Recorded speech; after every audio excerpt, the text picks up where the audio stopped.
چنانچہ سمرقند کے اندر ایک لائبریری ہے، میں نے وہاں ایک قرآن مجید دیکھا، 4 فٹ بائی 8 فٹ کی لوہے کی شیٹ موٹی، اس کے اوپر کھودا ہوا ہے قرآن مجید لکھا ہوا۔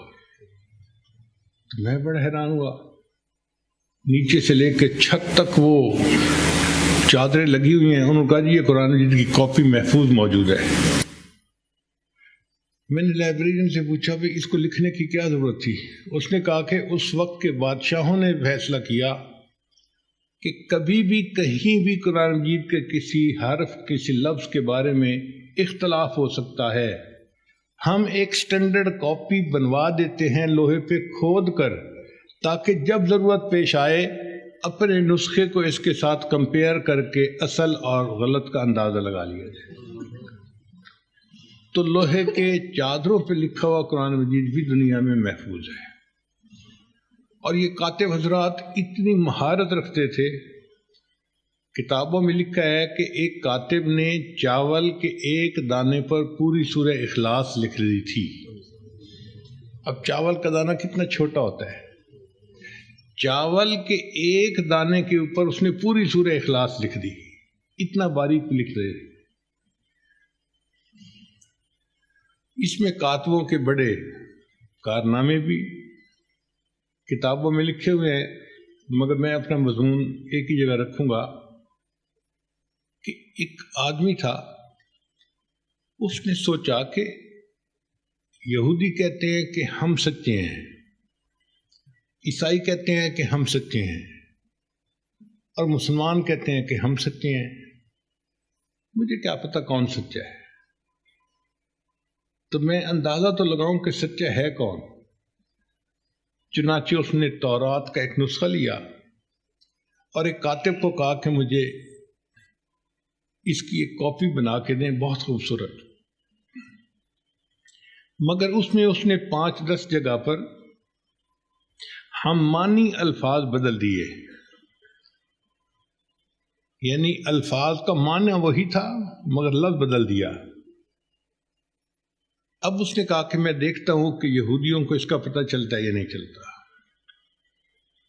وہ ایک یہودی ربائی کے پاس گیا کہ جی میں نے بڑی محنت سے یہ نسخہ بنوایا ہے اور آپ کے پاس لایا ہوں، آپ اس کو پڑھیں، اس سے تعلیم دیں۔ یہودی ربائی نے اس سے تعلیم دینی شروع کی۔ پورا 1 سال اس بندے نے انتظار کیا، مگر 1 سال میں اس ربائی کو پتہ نہ چل سکا کہ اس میں کہاں پہ کوئی کمی بیشی ہوئی ہے۔ اس بندے نے فیصلہ کر لیا کہ یہ مذہب ٹھیک نہیں ہے، ان کی تو کتاب ہی محفوظ نہیں ہے۔ پھر اس نے یہی کام بائبل کے ساتھ کیا، اس میں بھی چند جگہ تبدیلی کروا کے عیسائی پادری کو دی کہ جی تلاوت کریں۔ عیسائی پادری نے اس سے 1 سال درس دیا اور اس کو بھی پتہ نہ چلا کہ فرق کہاں پہ ہے۔ پھر اس نے قرآن مجید کی کاپی بنوائی اور اس میں بھی 10-12 جگہ پہ اس نے ملتے جلتے الفاظ کی تبدیلی کروا دی۔ پھر ایک عالم حافظ تھے، ان کے پاس لایا کہ جی میں نے آپ کے لیے قرآن مجید بڑی محنت سے لکھوایا ہے، آپ ہدیہ قبول کریں اور اسے درس دیا کریں۔ وہ قرآن مجید کے حافظ تھے۔ 3 دن کے بعد انہوں نے اس یہودی کو بلایا اور یہودی کو بلا کے کہا یہ نسخہ کس نے لکھا ہے؟ اس نے کہا جی کاتب نے لکھا ہے۔ اس نے کہا میں یہ پوچھنا چاہتا ہوں کہ اس نے جاگتے میں لکھا ہے یا سوتے میں لکھا ہے؟ بھائی جاگتے میں لکھا ہے۔ اس نے کہا نہیں، وہ جاگ نہیں رہا تھا، اس نے الفاظ کی تبدیلی کی ہے۔ اس نے کہا کہاں کہاں تبدیلی کی ہے؟ جن 12 جگہوں پر الفاظ میں تبدیلی تھی، اس حافظ قرآن نے ان 12 کی 12 جگہوں کی نشاندہی کر دی۔ اس بندے نے اسلام قبول کر لیا کہ واقعی یہ اللہ کی ایسی کتاب ہے جس کے اندر کوئی تبدیلی نہیں کر سکتا۔ اِنَّا نَحْنُ نَزَّلْنَا الذِّكْرَ وَإِنَّا لَهُ لَحَافِظُونَ، بے شک اس قرآن مجید کو ہم نے نازل کیا اور اس کی حفاظت کے بھی ہم ہی ذمہ دار ہیں۔ مسلمان شروع سے کہتے آئے ہیں کہ ہماری کتاب محفوظ ہے، اور کافروں کے پاس اس کا کوئی جواب نہیں بن پڑتا تھا۔ ایک دفعہ جرمنوں نے یہ سوچا کہ بھئی مسلمانوں کے اس دعوے کو بھی توڑنا چاہیے. پوری دنیا میں لاکھوں جگہ قرآن مجید پرنٹ ہو رہا ہے، تو کہیں نہ کہیں تو کوئی نقطے کی زیر زبر کی غلطی ہوگی نا، فرق ہوگا. تو انہوں نے $100 ملین اس کے لیے مخصوص کیے، اور میونخ یونیورسٹی جرمنی میں ہے، اس میں ایک ڈپارٹمنٹ بنایا، اور اس ڈپارٹمنٹ کا کام تھا قرآن مجید کی حفاظت کو جانچنا. انہوں نے اپنی ایمبیسیز سے رابطہ کیا اور انہیں کہا کہ جی ہمیں مختلف ملکوں کے مختلف شہروں کے کتب خانوں سے قرآن کی ایک ایک کاپی بھیج دیں. چنانچہ میں مثال دے رہا ہوں، فیصل آباد سے ایک کاپی جا رہی ہے، لاہور سے جا رہی ہے، کراچی سے جا رہی ہے، پشاور سے جا رہی ہے. ان کا مطلب یہ تھا کہ جب اتنی مختلف جگہوں سے چھپے ہوئے قرآن آئیں گے تو کسی میں تو کوئی نہ کوئی فرق نکل آئے گا نا. انہوں نے قرآن مجید کی 40,000 کاپیاں اکٹھی کی، 2-4 کی بات نہیں، 40,000 کاپیاں انہوں نے اکٹھی کی. پھر انہوں نے 200 بندے متعین کیے اور 200 بندوں کو ایک ہال میں بٹھایا، سکرین کے اوپر ایک صفحہ دکھاتے اور پھر لائٹ کے ذریعے ان کو کہتے کہ بھئی ایک ایک لفظ، اس کا ایک ایک حرف اور ایک ایک نقطہ، اس کو ملاتے جائیں. یہ لفظ ایسے ہے، کوئی کمی بیشی تو نہیں، یہ لفظ ایسے ہے. ایک ایک لفظ اور ایک ایک حرف اور ایک ایک نقطے کو جانچتے جانچتے 200 بندوں نے 2 سال لیے 40,000 نسخوں کا آپس میں تقابل کیا، کسی میں ایک نقطے کا فرق بھی نظر نہ آیا. تو وہ کہنے لگے کہ واقعی مسلمانوں کی جو کتاب ہے یہ بہت محفوظ کتاب ہے، اس میں غلطی کوئی قرار نہیں پکڑ سکتی. اللہ تعالیٰ فرماتے ہیں اِنَّا نَحْنُ نَزَّلْنَا الذِّكْرَ وَإِنَّا لَهُ لَحَافِظُونَ. بے شک اس قرآن مجید کو ہم نے نازل کیا اور ہم ہی اس کی حفاظت کے ذمہ دار ہیں. اب ذرا اس آیت کے اوپر غور کیجئے. اِنَّا، اس کا ترجمہ ہوتا ہے ہم نے، اور نحنو کا بھی ترجمہ ہے ہم نے، اور نزلنا کا بھی ترجمہ ہے ہم نے. تو پڑھنے والا حیران ہوتا ہے یا اللہ آپ کیا کہنا چاہتے ہیں؟ ہم نے یہ 3 دفعہ اس کو تکرار میں حکمت کیا ہے؟ تو مفسرین نے اس کا بھی جواب دیا. مفسرین نے کہا کہ یہ شاہانہ کلام ہے اور شہنشاہ حقیقی عظیم سٹیٹمنٹ دے رہے ہیں. انا، ہم نے، نحنو، ہم نے، نزلنا، ہم نے. مطلب اس کا یہ ہے ہم نے، ہم نے، ہم نے ہی اس قرآن کو نازل کیا اور اس کی حفاظت کے بھی ہم ہی ذمہ دار ہیں.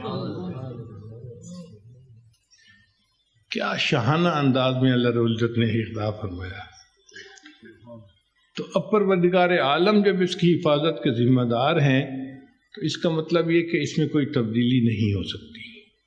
چنانچہ قرآن مجید کی یہ ہارڈ کاپی 1400 سال سے آج تک دنیا کے اندر محفوظ حالت میں موجود ہے. ایک دن ایسا نہیں، ایک رات ایسی نہیں دنیا میں گزری کہ کوئی کہے جی کہ دنیا میں قرآن پاک نہیں تھا. بلکہ ہمارا دعویٰ یہ ہے کہ اگر کوئی پوری دنیا کے قرآن مجید کو دنیا سے غائب کر دے، آگ لگوا دے، ختم کر دے، تو جو حفاظ قرآن مجید ہیں وہ اپنی یادداشت سے پھر پورے قرآن مجید کو شروع سے لے کے آخر تک دوبارہ لکھوا سکتے ہیں. اللہ نے اس کو ایسے محفوظ کروا دیا. سب سے پہلے جو پرنٹنگ پریس پہ قرآن چھاپا گیا تو رشیا کا ایک شہر ہے لینن گراڈ، اس میں چھاپا گیا. کازان رشیا کا ایک بڑا شہر ہے، وہاں کے عالم تھے، ان کا نام تھا حمزہ بے رحمۃ اللہ علیہ۔ تو انہوں نے سب سے پہلے اس کو چھاپے خانے میں چھپوایا۔ اس سے پہلے یہ ہاتھوں سے لکھا جاتا تھا، مطبوعہ نہیں ہوتا تھا، مخطوطہ ہوتا تھا۔ انہوں نے سب سے پہلے اس کو چھاپے خانے پہ چھاپا، پھر اس کے بعد جرمنی میں ہیمبرگ ایک سٹی ہے، اس کے اندر یہ پھر چھاپے خانے پہ چھپا، اور پھر پوری دنیا میں یہ پرنٹ ہونا شروع ہو گیا۔ آج ہمارے پاس قرآن مجید مطبوعہ شکل میں موجود ہے، اور پوری دنیا میں کوئی ایسا شہر نہیں جہاں مسلمان موجود ہوں اور ان کے پاس قرآن مجید موجود نہ ہو۔ اللہ تعالیٰ نے اپنے وعدے کو سچ کر دکھایا، اِنَّا نَحْنُ نَزَّلْنَا الذِّكْرَ وَإِنَّا لَهُ لَحَافِظُونَ۔ ہم نے اس قرآن مجید کو نازل کیا اور اس کی حفاظت کے بھی ہم ہی ذمہ دار ہیں۔ یہ تو قرآن مجید کی حفاظت کا ایک طریقہ تھا، ہارڈ کاپی کی شکل میں، اور دوسرا طریقہ تھا سافٹ کاپی کی شکل میں۔ اس کے لیے اللہ تعالیٰ نے قرآن مجید کے حافظ تیار کی۔ کچھ بچوں کے دل میں قرآن مجید کی محبت ڈال دی، کچھ ماں باپ کے دل میں ڈال دی۔ کہیں ماں باپ نے بیٹے کو کہا کہ بیٹا حافظ بنو، ہماری بڑی چاہت ہے، تو ماں باپ کی تمنا کو دیکھ کے بچے نے ارادہ کر لیا میں حافظ بنتا ہوں۔ اور کہیں پر بچے میں خود حافظ کا شوق تھا، تو بچے نے کہا کہ امی میں نے حافظ بننا ہے۔ اب یہ دلوں میں محبت کس نے پیدا کی؟ اللہ نے پیدا کی۔ چنانچہ یہ چھوٹے چھوٹے بچے قرآن مجید حفظ کرتے ہیں، اور اللہ نے احسان یہ فرمایا کہ قرآن مجید کا حفظ کرنا آسان کر دیا۔ اتنی بڑی کتاب پوری دنیا میں کوئی اور ایسی نہیں جس کا کوئی حافظ دنیا میں ملتا ہو۔ قرآن مجید اتنی موٹی کتاب ہے اور اس کے حافظ موجود ہیں۔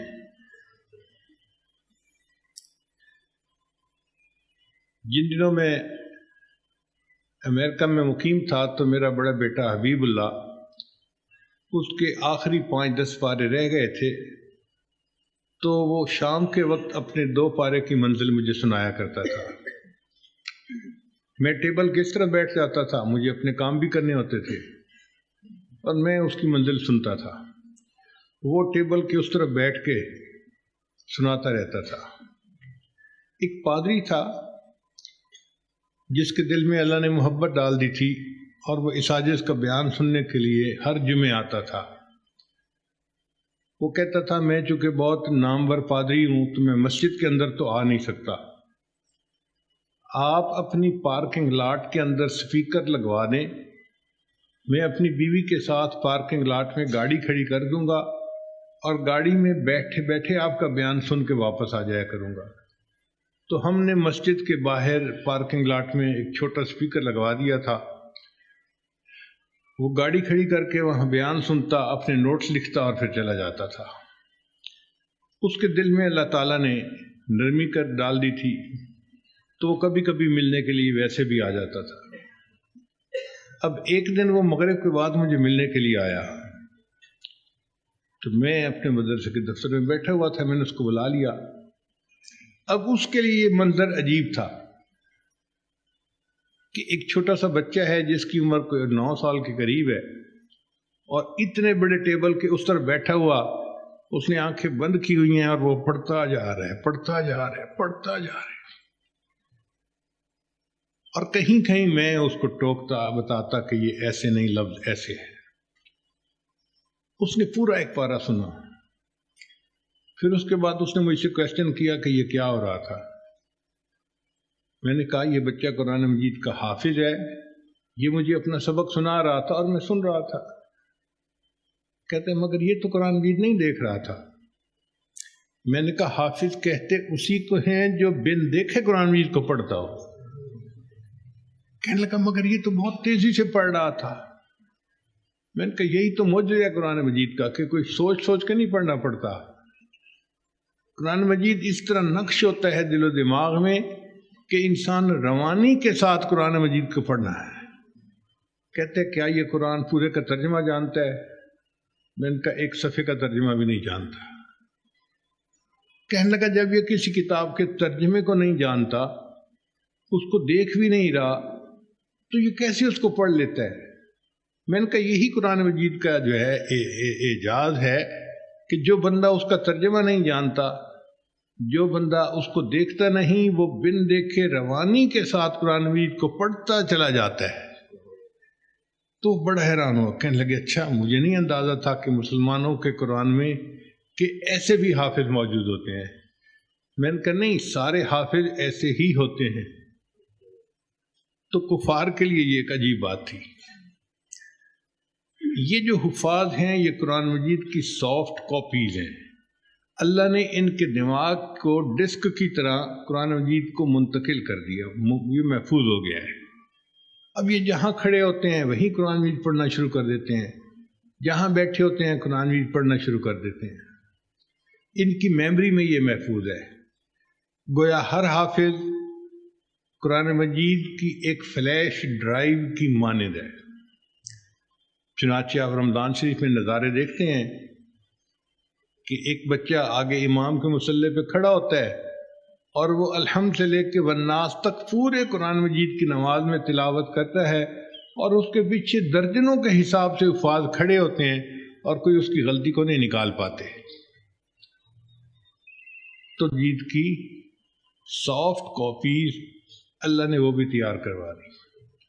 سب سے پہلے حافظ اس دنیا میں قرآن مجید کے ہمارے آقا اور سردار حضرت محمد مصطفیٰ احمد مجتبیٰ صلی اللہ علیہ وسلم تھے۔ پھر اس کے بعد خلفائے راشدین سب کے سب حافظ قرآن تھے۔ پھر جتنے بڑے بڑے صحابہ تھے سب یا تو مکمل حافظ تھے یا جزوی طور پہ حافظ تھے، حفاظ سب تھے۔ قرآن مجید ایسی محبت تھی کہ وہ تہجد میں قرآن مجید پڑھا کرتے تھے، اور ان کا جی نہیں بھرتا تھا قرآن پڑھنے سے۔ قرآن مجید پڑھتے تھے اور لطف لیتے تھے۔ جس طرح نابالغ بلوغ کی لذتوں سے واقف نہیں ہو سکتا، اسی طرح جو روحانی طور پہ نابالغ ہوں وہ قرآن مجید کی لذت سے واقف نہیں ہو سکتے، لیکن جن کے دل صاف ہوتے ہیں، منور ہوتے ہیں، قرآن مجید پڑھتے ہیں تو ان کے دل کو لذت ملتی ہے۔ سیدنا عثمان غنی اللہ عنہ فرمایا کرتے تھے، لو طہرت قلوبکم ما شبعتم من کلام ربکم، اگر تمہارے دل پاک صاف ہوتے تو اللہ کا قرآن پڑھنے سے کبھی تمہارا دل بھرتے ہی نہیں۔ سیدنا امام اعظم حنیفہ رحمۃ اللہ علیہ ایک رات میں پورا قرآن مجید پڑھ لیا کرتے تھے۔ رمضان شریف میں 63 قرآن مجید پڑھنے کا معمول تھا، ایک دن میں ایک رات میں، تو 30 ضرب 2 60 ہو گئے، اور 3 قرآن مجید وہ تراویح میں پڑھتے تھے، تو 63 قرآن مجید پڑھنے کا ان کا معمول تھا۔ امام شافعی رحمۃ اللہ کی زندگی میں بھی ایسے وقت گزرا ہے، وہ فرماتے ہیں کہ میں نے مکہ سے مدینہ کا سفر کیا اور 16 دن لگے، اور 16 دن میں میں نے 16 مرتبہ قرآن مجید کو مکمل پڑھ لیا۔ اور بعض حضرات ایسے تھے جو ایک ایک آیت کو بار بار پڑھ کے کندھے مکرر کے مزے لیتے تھے۔ جیسے آج کل بچے چنگم منہ میں رکھتے ہیں نا تو چباتے رہتے ہیں گھنٹوں، ان کو مزہ آتا ہے۔ اسی طرح وہ قرآن مجید تلاوت کرتے تھے اور ایک ایک آیت پہ پڑھنے پہ مزہ آتا تھا۔ سیدہ صدیقہ رضی اللہ تعالیٰ عنہ نے پوری رات گزار دی، وَبَدَا لَهُم مِّنَ اللَّهِ مَا لَمْ يَكُونُوا يَحْتَسِبُونَ۔ ایک دفعہ اللہ کے حبیب صلی اللہ علیہ وسلم نے بار بار یہ آیت پڑھی، ان تعذبہم فإنہم عبادک۔ تو صحابہ کرام کو مزہ آتا تھا ایک ایک آیت کو بار بار پڑھنے کا۔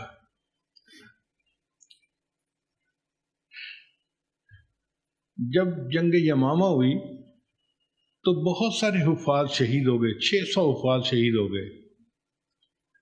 حضرت عمر رضی اللہ عنہ کو فکر ہوئی کہ اگر حفاظ قرآن اس طرح شہید ہو گئے تو پھر قرآن کی حفاظت کیسے ہوگی؟ چنانچہ جب ان کا دور خلافت آیا تو انہوں نے فوج کے جرنیل کے نام ایک خط لکھا کہ فوجی جب تو محاذ پہ لڑ رہے ہوتے ہیں، جب لڑ نہیں رہے تھوڑا پیچھے ہیں، تو اس وقت میں ان فوجیوں کو کہو کہ یہ قرآن مجید حفظ کیا کریں، تو عمر لانو کے ایک فرمان پر ہزاروں لوگ قرآن مجید کے حافظ بن گئے۔ یوں جو قرآن مجید کے حفاظ کی تعداد تھی وہ بڑھتی ہی چلی گئی۔ پھر صحابہ کے بعد تابعین، پھر تبع تابعین، یہ دور آگے چلتا رہا، اور قرآن مجید کے حفظ کا سلسلہ بھی ایک نسل سے دوسری نسل تک جاری رہا۔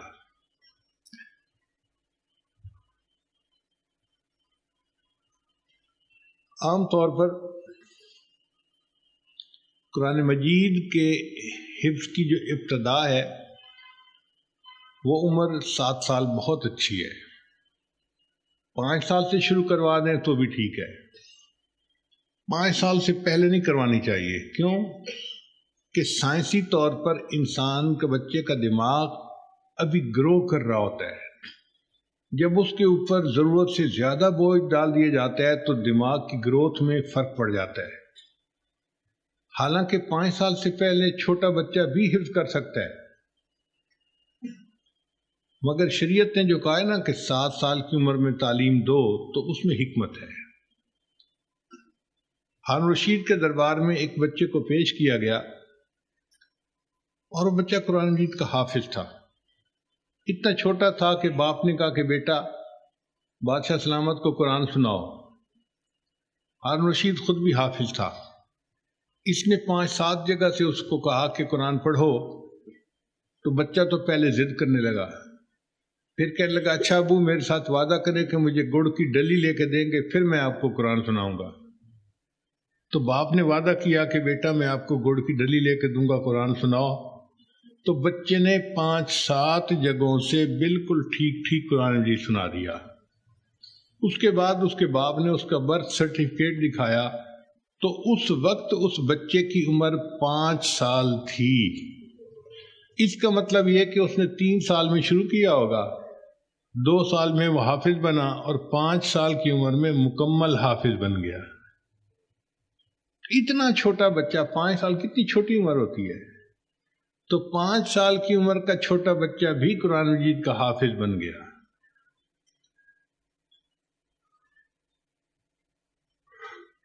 عام دستور کے مطابق جو بچے ایوریج ہوتے ہیں نا، ان کو قرآن مجید یاد کرنے میں 2 سال لگتے ہیں، یعنی 20 دن میں بچہ آرام سے ایک پارہ قرآن مجید یاد کر لیتا ہے۔ اگر زیادہ لائق ہے، محنتی ہے، تو اس سے پہلے بھی کر سکتا ہے، اور اگر سستی ہے یا کوتاہی ہے اس کے جذبے میں تو مہینے میں بھی کر سکتا ہے، کئی مہینوں میں بھی کر سکتا ہے۔ تو ایوریج ٹائم ہے 2 سال، لیکن جو ذہین بچے ہوں گے وہ 1.5 سال میں بھی کر لیں گے، 1 سال میں بھی کر لیں گے، اور اگر بچے کے جذبے کو برقرار نہ رکھا جائے تو 3 سال 5 سال ساری عمر بھی لگ سکتی ہے۔ اب یہ بچے پہ منحصر ہے۔ اچھا، قرآن مجید یاد کرنے کے آج کل 2 طریقے ہیں۔ کچھ لوگ اس کو اسکولوں میں یاد کرواتے ہیں، یہ روضۃ الاطفال اور فلاں اور فلاں، ان میں بچے وہاں بھی حافظ بن جاتے ہیں، مگر فرق یہ ہے کہ جو بچے سکولوں میں حافظ بنتے ہیں وہ طوطے کی طرح رٹ تو لیتے ہیں، ان پر حفظ کا رنگ نہیں چڑھتا، وہ رہتے دنیا داری ہیں۔ تو ایسے حفظ کا کیا فائدہ کہ بچے کو دیکھ کے نظر ہی نہ آئے کہ یہ حافظ بھی ہے کہ نہیں ہے۔ تو سکولوں میں بچوں کا حفظ کرنا کوئی معتبر بات نہیں ہے۔ آپ نے اگر بچے کو حافظ بنانا ہے تو بچے کے اوپر حفظ کا رنگ بھی چڑھائے، اور وہ رنگ مدارس میں چڑھتا ہے۔ جب بچہ وہاں استاد کے سامنے بیٹھتا ہے، کلاس میں رہتا ہے، تو اس کے اوپر دین کا رنگ چڑھتا ہے، اس کی طبیعت میں دین کی محبت آتی ہے، اثر آتا ہے، اور یہ بچہ صحیح معنوں میں قرآن مجید کا حافظ ہوتا ہے۔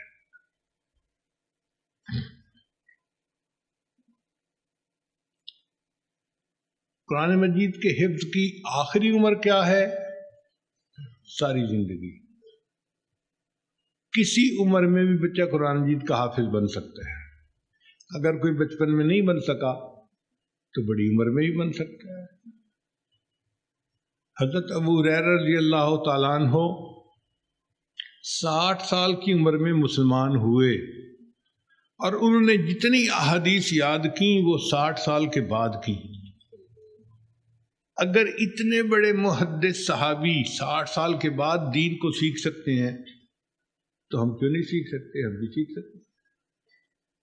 چنانچہ کراچی میں ایک صاحب تھے، ان کی دستار بندی تھی حفظ قرآن کی۔ مجھے حکم فرمایا انہوں نے کہ آپ نے آ کے میری دستار بندی کروانی ہے۔ میں نے عمر کے اس حصے میں یہ مکمل کیا تو میرے دل میں ان کا احترام بھی بہت تھا۔ ان کی یہ بھویں بھی سفید تھی، داڑھی بھی سفید تھی، پلکیں بھی سفید تھیں، یہ جو بازو کے بال ہوتے ہیں نا یہ بھی سفید تھے۔ اتنا بڑھاپا تھا، کوئی 90 کے قریب کی عمر ہوگی، کوئی 1-8 سال اوپر نیچے۔ اس عمر میں جا کر انہوں نے قرآن مجید کا حفظ مکمل کیا۔ تو 5 سال کا بچہ بھی حافظ بن سکتا ہے اور 90 سال کا بوڑھا بھی قرآن مجید کا حافظ بن سکتا ہے۔ عام حالات میں 2 سال لگتے ہیں، لیکن کچھ لوگوں نے 2 سال سے کم میں بھی قرآن مجید یاد کیا۔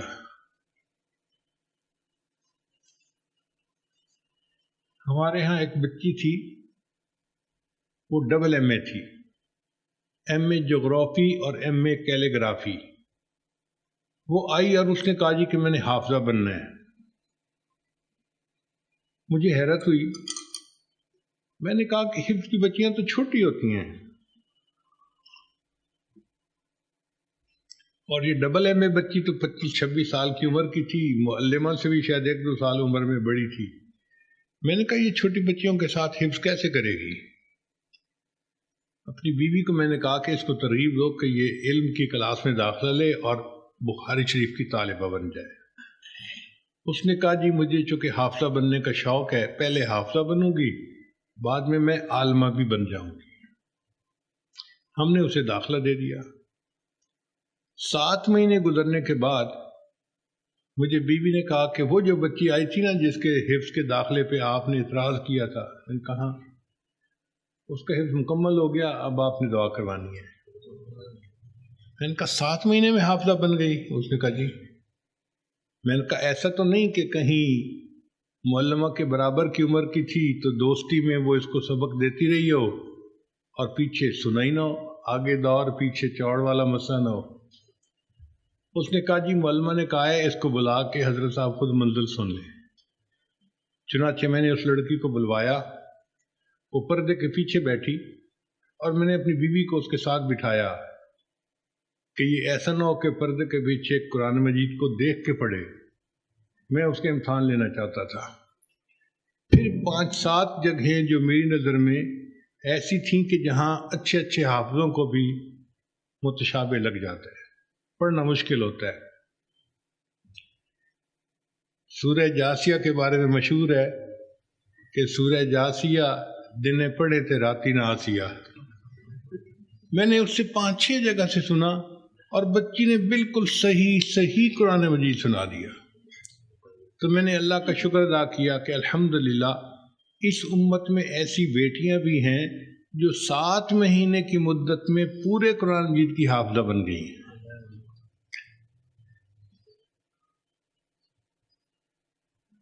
پھر ہمارے بعض بزرگوں نے 1 مہینے میں بھی قرآن مجید یاد کیا۔ حضرت نانوتوی رحمۃ اللہ کے بارے میں آتا ہے کہ ایک دفعہ حج کے سفر پر چلے تو سمندر کا سفر تھا، رمضان شریف آ گیا اور کوئی پورے قرآن مجید کا حافظ نہیں تھا۔ علماء تو 200 تھے لیکن مکمل حافظ کوئی نہیں تھا۔ کسی نے مشورہ دیا حضرت آخری صورتوں سے تراویح پڑھ لیتے ہیں۔ حضرت نے فرمایا کہ نہیں، مجھے تو بہت شرمندگی محسوس ہوتی ہے، اتنے بڑے بڑے علماء ہوں اور آخری صورتوں سے تراویح پڑھیں، میں کوشش کرتا ہوں۔ چنانچہ حضرت دن میں 1 پارہ قرآن مجید کا یاد کرتے اور رات کو تراویح میں سنا دیتے۔ ادھر رمضان مکمل ہوا، ادھر ان کا حفظ قرآن بھی مکمل ہو گیا۔ تو 1 مہینے میں قرآن مجید یاد کرنے کی بھی مثالیں موجود ہیں۔ اچھا، ایک ہمارے قریبی تعلق والے ہیں مفتی صاحب، مجھے انہوں نے شعبان کے اندر ایک رکا بھیجا، حضرت مجھے سر کے اوپر تیل لگانے کی بڑی مہارت ہے، اگر آپ مجھے 15 منٹ دے دیا کریں تو میں آپ کے سر پہ تیل لگا دیا کروں گا، آپ کی طبیعت فریش ہوگی، مطالعے میں آسانی ہوگی۔ تو میں نے اپنے دوست کو کہا کہ ٹھیک ہے بھائی، اگر اس کو تجربہ زیادہ ہے تو بلا لیں۔ اچھا، مجھے پتہ نہیں تھا ان کے بیک گراؤنڈ کا۔ جامعہ اشرفیہ سے انہوں نے دور حدیث کیا تھا، وہ آئے اور انہوں نے اتنا اچھا تیل لگایا کہ مجھے محسوس ہوا کہ یہ تو بہت پروفیشنل اور تجربہ کار بندہ ہے۔ میں نے اس سے پوچھا کہ بھئی آپ نے یہ تیل لگانا کیسے سیکھا؟ وہ کہنے لگے جی میرے ابو کا کام ہی یہی ہے، اور میں ابو کے ساتھ ان کے کام میں مدد دیتا ہوں۔ میرے ابو اب ہڈی جوڑ کا کام زیادہ کرتے ہیں، اور مجھے یہ تجربہ چونکہ ہو گیا ہے تو اس لیے میں اپنے اساتذہ کو جامعہ اشرفیہ میں بھی سر پہ تیل لگاتا تھا، تو میں نے سوچا کہ مجھے آپ کے سر پہ تیل لگانے کا بھی موقع مل جائے۔ لو جی، اب وہ روزانہ پرچی بھیجتے اور میں ان کو 15 منٹ کے لیے بلا لیتا۔ ایک دن مجھے ساتھی نے کہا کہ حضرت باقی لوگ تو نفلی اعتکاف میں ہماری مسجد میں ٹھہرے ہوئے ہیں، یہ مفتی صاحب ٹھہرے ہوئے نہیں ہیں، یہ روزانہ یہاں سے لاہور جاتے ہیں اور 8 گھنٹے اپنے والد کے ساتھ دکان پہ کام کرتے ہیں، اور پھر بس پہ بیٹھ کے واپس آتے ہیں 15 منٹ آپ کے سر میں تیل لگانے کے لیے۔ تو مجھے بڑی حیرت ہوئی کہ بھئی 4-5 گھنٹے کا سفر کر کے ایک بندہ جائے اور پھر واپس آئے اور 8 گھنٹے وہاں بھی کام کرے تو آرام ہی نہیں کر رہا۔ میں نے ان کو بلایا، میں نے کہا کہ بھئی آپ ایسا کیوں کرتے ہیں؟ ان کا جی میرے والد صاحب نے مجھے کہا ہے کہ مجھے ہیلپ کی ضرورت ہے، تم چھٹی نہیں کر سکتے، تو اس لیے مجھے وہاں بھی جانا ہے، اور آپ یہیں پہ مقیم ہیں تو مجھے یہ موقع مل گیا تو میں اس کو مس بھی نہیں کرنا چاہتا، تو بس میں سفر میں آتے جاتے اپنی نیند پوری کر لیتا ہوں، اونگ لیتا ہوں، اور میں چاہتا ہوں کہ مجھے یہ 15 منٹ جو ملتے ہیں آپ اس سے مجھے محروم نہ کریں۔ میں نے ان سے کہا کہ اچھا اب آپ جائیں نا، اپنے ابو کو میرا سلام دینا، اور ان کو یہ کہنا کہ اگر وہ آپ کو رمضان شریف کے اندر چھٹی دے دیں تو آپ رمضان شریف میں ہماری مسجد میں اعتکاف کر لیں، ایک ہی جگہ رہیں گے تو پھر آپ آسانی ہوگی۔ اللہ کی شان دیکھیں جی، وہ گئے تو والد صاحب کو سلام دیا، والد صاحب کا دل نرم ہو گیا، کہنے لگے اگر پیر صاحب چاہتے ہیں کہ آپ پورا مہینہ اعتکاف کریں تو میری طرف سے دکان سے چھٹی ہے، آپ جاؤ۔ وہ بڑے خوش میرے پاس آئے، حضرت ابو نے اجازت دے دی، اب میں پورا رمضان یہاں اعتکاف کروں گا۔ میں نے کہا اگر آپ پورا رمضان اعتکاف کریں گے تو آپ کریں گی کیا؟ کہنے لگے جی دور حدیث تو میں نے کر لیا ہے، اب میرے دل کی چاہت ہے کہ میں قرآن مجید یاد کر لوں گا۔ میں نے کہا بہت اچھا۔ چنانچہ انہوں نے قرآن مجید یاد کرنا شروع کر دیا، اور جو ہمارے قاری صاحب تھے مدرسے کے ان کو سنایا کرتے تھے۔ اللہ کی شان دیکھیں، ان مفتی صاحب نے جن کی عمر تقریباً کوئی 38-39 سال تھی، 1 مہینے میں پورا قرآن مجید یاد کر لیا۔ میں یہ بتایا کرتا تھا کہ ایک بچے نے ہماری مسجد میں 1 مہینے میں قرآن یاد کیا، تو میرا بڑا بیٹا حبیب اللہ مجھے کہنے لگا ابو جی میں خود حافظ ہوں، مجھے پتہ ہے اس نے 28 دن میں مکمل کیا تھا، 29 کی رات اس نے تراویح کے اندر ختم قرآن کیا تھا۔ تو 1 مہینے میں قرآن مجید یاد کرنے کی کئی مثالیں موجود ہیں، حتیٰ کہ آج کے دور میں بھی ایسے نوجوان موجود ہیں۔ اچھا، اس سے کم وقت میں بھی حفظ کی مثالیں موجود ہیں۔ امام محمد رحمۃ اللہ کے ایک شاگرد، امام محمد رحمۃ اللہ شاگرد تھے امام اعظم ابو حنیفہ رحمۃ اللہ کے، بڑے نواب کے بیٹے تھے، امیر باپ کے بیٹے تھے، نواب زادے تھے، شکل میں بھی اللہ نے بہت خوبصورتی دی تھی۔ امام صاحب کے پاس پڑھنے کے لیے آئے تو امام صاحب نے محسوس کیا کہ یہ بچہ حافظ نہیں، تو امام صاحب نے کہا کہ محمد تمہیں پتہ نہیں ہے کہ میرا شاگرد بننے کے لیے حافظ ہونا شرط ہے، یہ پری کوالیفیکیشن ہے، تم پہلے حافظ بنو پھر میرے پاس آ کے پڑھ سکتے ہو۔ تو نوجوان بچہ جو تھا لڑکا محمد اٹھ کے چلا گیا۔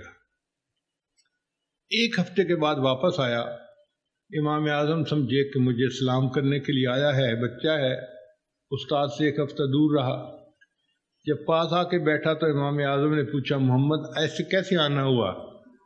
حضرت آپ نے فرمایا تھا قرآن مجید حفظ کر کے آؤ، میں 1 ہفتے میں پورا قرآن یاد کر کے واپس آ گیا۔ تو 7 دن میں قرآن یاد کرنے کی مثالیں بھی امت میں موجود ہیں۔ اور شیخ الاسلام حضرت مفتی محمد تقی عثمانی دامت برکاتہم نے اپنی کتاب تراشی میں ایک واقعہ لکھا ہے۔ ایک بڑا عالم تھا، ان کا نام تھا ہشام کلبی، محدث بھی تھے اور عالم تھے۔ ایک دفعہ ان کے دوست آپس میں بیٹھے بات کر رہے تھے، فلاں بڑا عالم، فلاں بڑا عالم، فلاں بڑا عالم، اور یہ عالم تو ہے حافظ نہیں ہے۔ جب ان کے بارے میں لوگوں نے کہا نا کہ یہ عالم تو بڑا ہے حافظ نہیں ہے، وہ کہتے ہیں کہ مجھے دل کے اندر ایک ندامت سی محسوس ہوئی کہ علم میں اتنا میرا مرتبہ اور میں حافظ نہیں ہوں، تو میں نے ارادہ کر لیا اور اللہ نے 3 دن میں مجھے پورا قرآن مجید یاد کرنے کی توفیق عطا فرما دی۔ تو 3 دن میں بھی قرآن مجید یاد کرنے کی مثالیں امت کے اندر موجود ہیں۔ بہرحال یہ اللہ تعالیٰ کی طرف سے انعام ہے کہ اللہ نے اپنے بندوں کے لیے قرآن مجید کا یاد کرنا اور قرآن مجید کا تلاوت کرنا آسان کر دیا۔ کوئی اور کتاب ایسی نہیں کہ جس کو کوئی ایسے اچھے طریقے سے پڑھ سکے۔ قرآن مجید ہے، پڑھنے والے بچے پڑھتے ہیں، دل خوش ہو جاتا ہے سن کے، سبحان اللہ، دل چاہتا ہے کہ وقت ٹھہر جاتا اور یہ بچہ پڑھتا رہتا اور ہم اس کی تلاوت کو سنتے ہی رہتے۔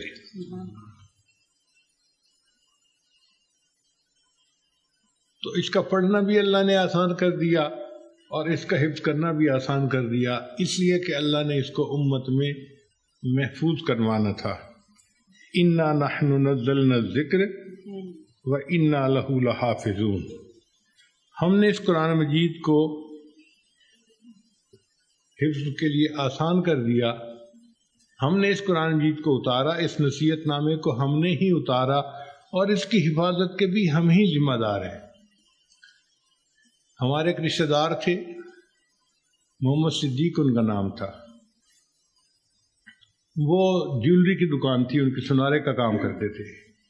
اس زمانے میں چھوٹا بچہ تھا تو میرا محبوب مشغلہ ہوتا کہ جب میں پڑھائی سے فارغ ہو جاتا نا، میں ان کے پاس چلا جاتا اور بیٹھ کے دیکھتا رہتا تھا۔ وہ کبھی اس کی تار بنا رہے ہوتے، کبھی اس کے پتے بنا رہے ہوتے، کبھی فلاں زیور کی جیسے مختلف چیزیں ہیں، اور مجھے یہ چھوٹا چھوٹا کام ان کا کرنا اچھا لگتا تھا تو میں دیکھتا رہتا تھا بیٹھا ہوا۔ اب اللہ کی شان دیکھیے کہ ان کو قرآن مجید کے حفظ کا شوق ہوا۔ وہ 1 آیت اپنے استاد سے روزانہ فجر کے بعد یاد کر لیتے تھے اور پورا دن کام کے دوران وہی آیت بار بار پڑھتے رہتے تھے۔ 1 آیت کو ہزاروں دفعہ پڑھنا میں نے ان کو خود دیکھا ہے۔ پورا دن ٹھک ٹھک کرتے رہتے تھے اور وہ آیت بار بار پڑھتے بھی رہتے تھے۔ اللہ کی شان دیکھیں، 1 آیت روزانہ اپنے استاد سے پڑھتے پڑھتے وہ ایک دن پورے قرآن کے حافظ بن گئے۔ پھر انہوں نے اپنی زندگی میں 27 مرتبہ تراویح میں مصلی سنایا۔ تو 1 آیت روزانہ یاد کر کے حافظ بننے کی مثالیں بھی دنیا میں موجود ہیں۔ اس کا مطلب یہ کہ ہم بھی اگر نیت کر لیں تو ہم بھی بن سکتے ہیں۔ اور اس میں مزے کی بات یہ ہے کہ جو بندہ نیت کر لے گا وہ 1 آیت یاد کرے، 1 صفحہ یاد کرے، پھر اس کی موت آ جائے تو علماء نے لکھا ہے انما الاعمال بالنیات، اعمال کا مدار نیت کے اوپر ہے۔ چونکہ یہ بندہ حفظ کی نیت کر چکا تھا، اگرچہ اس نے 1 ہی آیت یاد کی ہے اور موت آ گئی، اللہ قیامت کے دن اس کو حفاظ کی قطار میں کھڑا فرمائیں گے۔ تو ہر مرد اور ہر عورت جس نے کلمہ پڑھا وہ آسانی سے حافظ بن سکتے ہیں، اللہ کے ہاں حافظ بن کے پیش ہو سکتے ہیں۔ دل کے اندر طلب ہونی چاہیے، شوق ہونا چاہیے اور تھوڑا تھوڑا یاد کرتے رہیں۔